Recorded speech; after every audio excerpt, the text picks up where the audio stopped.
simba kanimo o Ginoo, o maghimaya sa imong ngalan.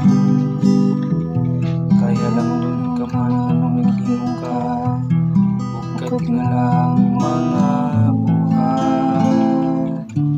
Ikaw lamang mao ang Diyos.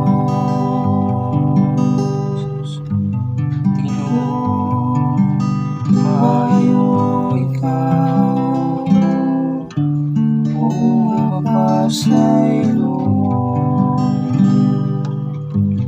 Ikaw, Ginoo, sa Diyos, nga malayon